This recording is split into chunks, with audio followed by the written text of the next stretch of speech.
You are now listening to the Arts Indie Crossroads Show. Here's Suk Yen Lee, host for CBC's Definitely Not the Opera and former VJ for Much Music. I just Googled Nick Panu, pretending you're Marlon Brando, and you're asleep on you're asleep on your laptop. Will Sasso stars for Mad TV and another series coming out on CBS. Your intro there sounded like I was just making my way down to the ring for a MMA fight. Interviews with Ruth Moody, the Wailing Jennies. You're so welcome. Take care. Motivational speaker David Roche. Thanks a lot, Nick. Take care of yourself. I really appreciate it. Karen LeBlanc, the star of Nurse, the fighter boy. Hi, Nick. I'm really good, and thank you for asking me. People in film, theater, music, the arts. You know, culture and art and expression are fundamental to that essence of life. It does take some strength, and it does take the skin of a rhino sometimes. You know, it's worth it. It really is. It's worth it.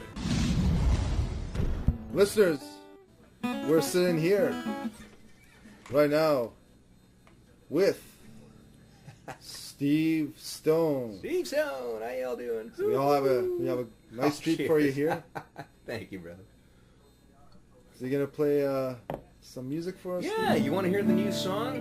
One of the new songs. I'm gonna just working out a few things with it. Some of the new parts for the recording, but this is one of the newest songs. This one's called "When I'm Looking Into Your Eyes." November 17th, 2017.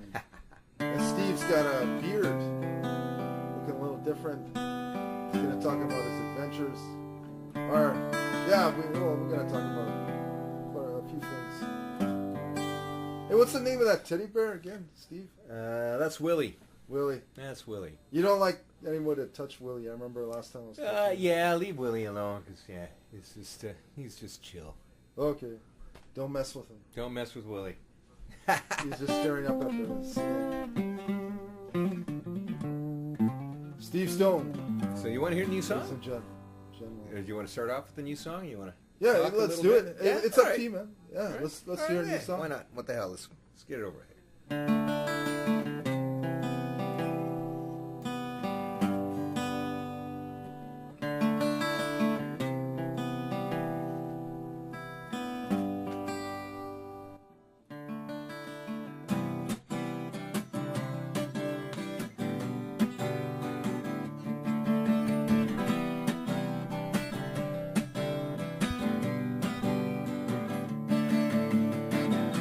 Time can be a fit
Steve Stone, ladies and gentlemen. So, Right on. Thanks, man. Just gonna put the gain up here, Steve. So, are we ready to talk through this interview? Or, Yeah. And then maybe at the end you can. So, Steve, that's on your new album? Yeah, it's in the works right now. I'm in pre-production for that, and hopefully I'll be laying down some tracks for that in the next week or so. I still have plans on doing putting out some live versions of all the songs. Maybe just a live album of sorts. Even if there's only 2 people in the audience, man, it's still freaking live. So. Yeah, it's harder to draw people out to shows more and more these days, you know. So, yeah, it's just the way it is. Especially it's wintertime too. So, getting people out to shows. So, is that an issue though? You know, when you're, it's. But wintertime, I thought, be a better time because it's cold outside and. See, it's a little bit different now compared to when we were all coming up. The whole thing about drinking and driving, you know. And it's drunk driving laws. Yeah, you know. Well, not only that, you know, I don't drink and drive. I drink and ride. But I do understand how that is an issue because a lot of people want to go out and party, and there are some great ride-share programs and stuff. So take a cab, or take a cab, and I think around this time of year, the Operation Red Nose, I've always loved that. It was when I was playing the clubs back in the day. That was a very good thing, very cool thing, and I actually saw a lot of people getting use out of that. I did, as a matter of fact, once or twice myself. Not from gigs, from having a night off and going out to see other people play. But did you take Willie with you? No. Willie's a new addition to the family. I've only had Willie here for last year or so now.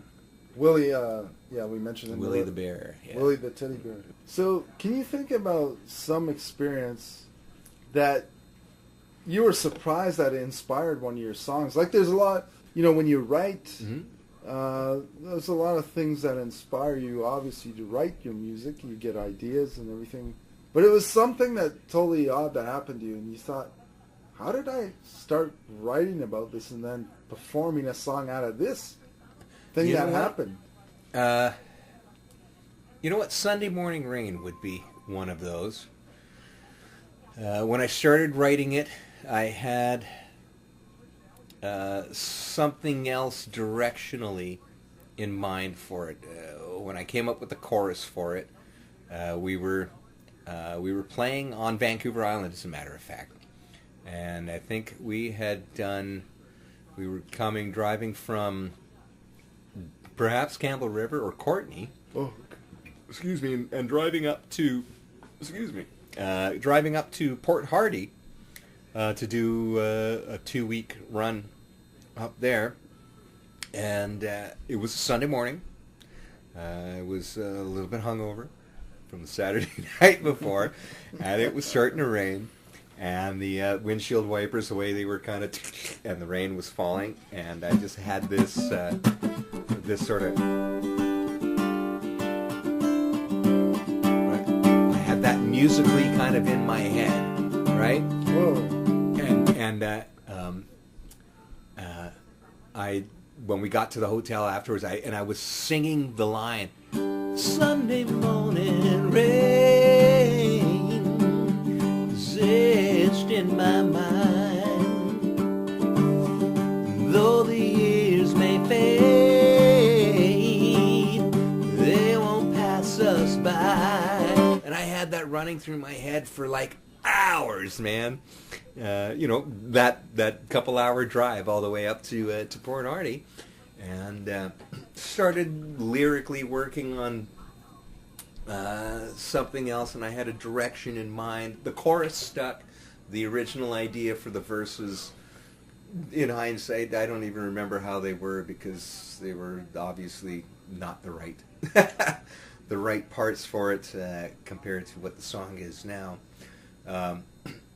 But it was actually inspired by one of those news television shows, like a Dateline type of thing or whatever. It was a show, as I recall, it was called Day and Date on CBS, and I ended up seeing it at like 2 or 3 o'clock in the morning. Weeks after this, I was back home. We finished the tour, and I was back home, and maybe 2 or 3 o'clock in the morning, as a matter of fact, this show happened to be on, or maybe I had been recording something, and this show just sort of came on afterwards. But there was a great deal of pain and loss, and I could kind of relate to it, and I sort of took the stories that I was watching in there and just kind of combined my personal experiences, and also took myself out of myself. And these stories were so moving and compelling. I don't want to go into detail about it too much right now. That's maybe for another day as well. But I just suddenly had this whole song, and I mean, it didn't take me long to finish it. So that was something that inspired me, and I can play this live for you later. You can play the version on another show, Sunday Morning Rain. But that's one in particular that I kind of the inspiration was. It was just a matter of synchronicity, let's say. It was synchronistic how I already had that chorus, and everything else just wasn't quite fitting.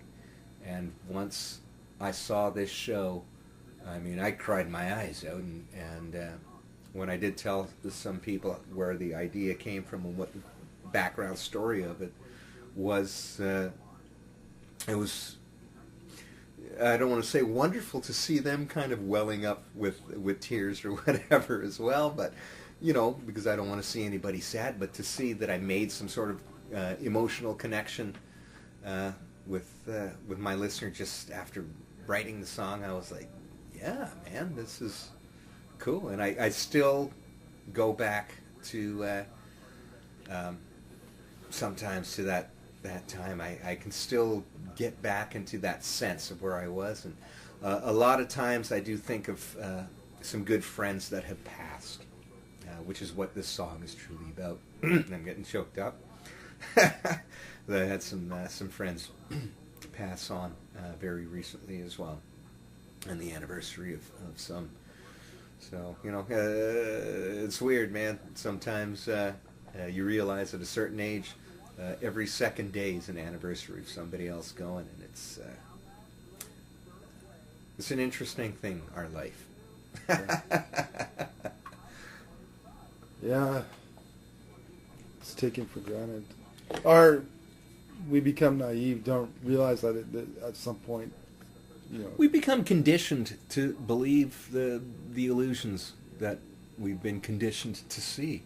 I don't know if that makes sense, because I said conditioning twice, but it's conditioning upon conditioning upon conditioning is what this society has kind of become, and the way I've kind of seen it anyway. So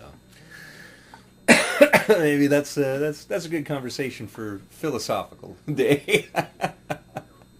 Steve, would that be the scariest thing if you lost your guitar? I've lost my guitars before. Oh. I've got this guitar, as a matter of fact, was bought for me as a replacement from the lovely Sharon White at the Pub 340. She was the manager at the time, and my other guitar, I had a beautiful Alvarez, which I still have, which was a gift. I inherited it from my dad. He just said, "Go ahead, it's yours. You play it more than I do, anyways." And I realized using that as a house instrument, or allowing other people to play it, was not necessarily the best thing, even though I knew some people try to kind of comp or imitate what I do, and I have this thing where I can kind of bend the neck, but I've been playing guitars since I was, 6 years old, and really taking it seriously since I was about 12 or so. And I like to do these. I bend, right? I bend the neck. However, some people don't quite understand the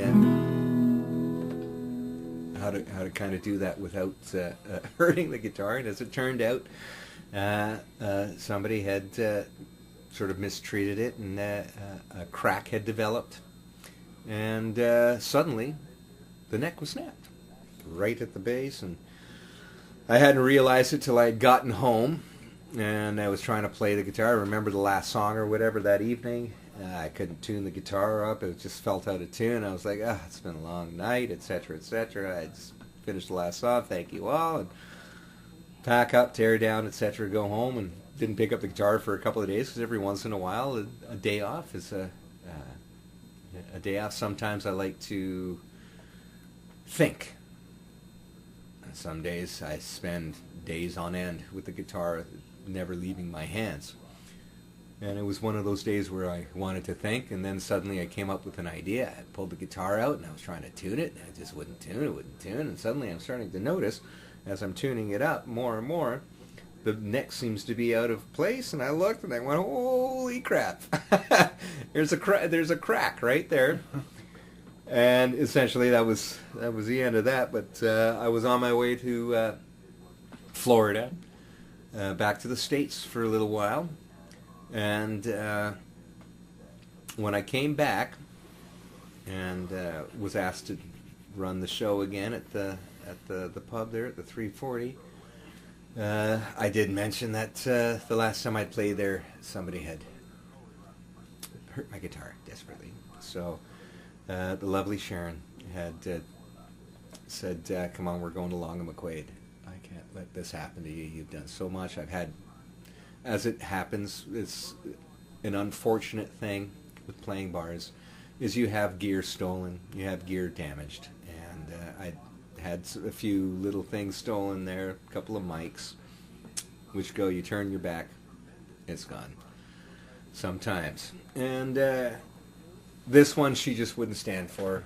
She said, I feel horribly responsible, although it wasn't her fault, but she knows that I do have a tendency to kind of bend over backwards when I'm running an open mic or a jam session, that sort of thing, to make sure that the entertainer that comes up is treated well, and if they don't have an instrument, I like to do my best to help them out with it.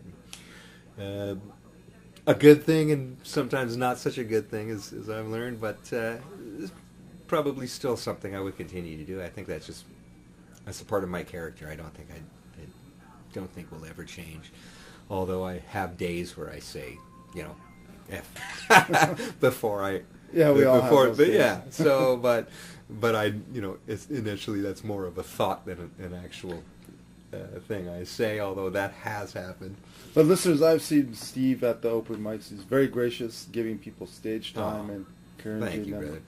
Steve, Landmark Entertainment. They're based out of Montreal, right? Out of Montreal, yeah. They tracked me down online. I got an email from them sometime over midsummer, and they invited me to do a show at the Red Room, which turned out to work out well, and I'll be doing another show for them at the Rickshaw Theatre in the new year. The date is still somewhat tentative, but I believe it's sometime in March. I'm sure the next time we talk I'll have a definite date of when it is, but it'll be in the new year, and I'll have some new material. I'll have some new promo, some more merchandise. You've got my my new postcards, the Sasquatch, right? So pretty cool. Yeah, I'm thinking of maybe making the Sasquatch my my unofficial mascot. I'm actually thinking of turning those postcards into a T-shirt as well for Steve Stone Entertainment. I do feel funny saying that sometimes because. Why, brother? Well, I don't know. I'm. Willie doesn't. Well, he doesn't think so because he's going to be managing it and raking in all the cash. And I'm going to be up there shaking my little butt up on the stage while he's collecting it like any manager would. I'm just joking. You've played the rickshaw before, right? I know you have at one point, but when's the last time you played there? I mean, recently have you played there? Because the setup was pretty cool in there. If I did play there, I've got some hazy elements, a few gaps in my resume from the 80s and 90s. So it's now that you mention it, it is quite possible that yes, I may have played there during a certain portion of the late 80s and early 90s. Well, the point is, Steve, I've asked this question many times, but playing at a different venue, how do you think playing over there at the rickshaw, its present incarnation, the way it's set up, it's kind of a big stage, eh? It's like high up. It's nice. I mean, that's it's preferable. It's like a theater, the setup. Well, that's exactly it, man. You've got that height of the stage where there really isn't a bad seat in the house. Then. Yeah, that's right. Okay, it's the last time I was actually in there in the rickshaw, to the best of my recollection, was probably a few years ago. Phil Keggy. I went to see Phil Keggy. And it was just absolutely an amazing show. And with it being a smaller venue and having such gracious artists as Mr. Keggy is, after his show, to come back out and spend time with fans, with the general crowd, not just sign autographs, but to have a little mini conversation with them, was absolutely amazing and something I'll never forget. Really one of the truly nicest cats I've met in show business. And with what's going on in show business right now, man, that's it's not something to be taken lightly. He is truly one of the nicest people I've ever met, and that was just a very short meeting. Yeah, we're being serious here because there is a punchline and a joke there. Well, all these stories coming out. And to be honest with you, not to cut you off, but to be honest with you, there's an element where I kind of look at show business as a punchline in and of itself. I'm sure some people are nodding their heads right now. Yeah, that's kind of a perfect segue. I just thought of this question now. Is this someone? Do you remember a time where your music really connected with someone?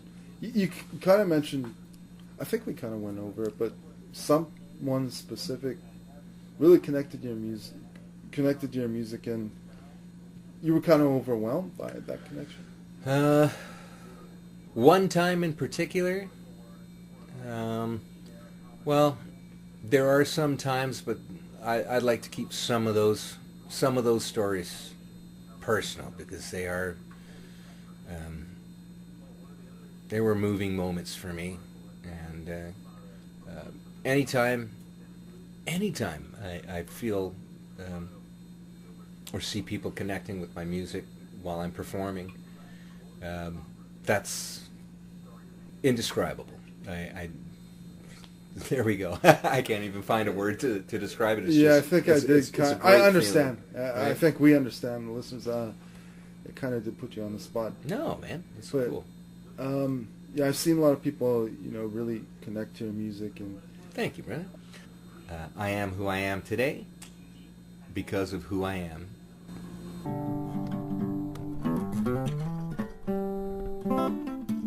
Well, hey, we were talking about Sunday morning rain. You want to hear that? Yeah. Right. Sunday morning sounds cool. Here we go. That was awesome.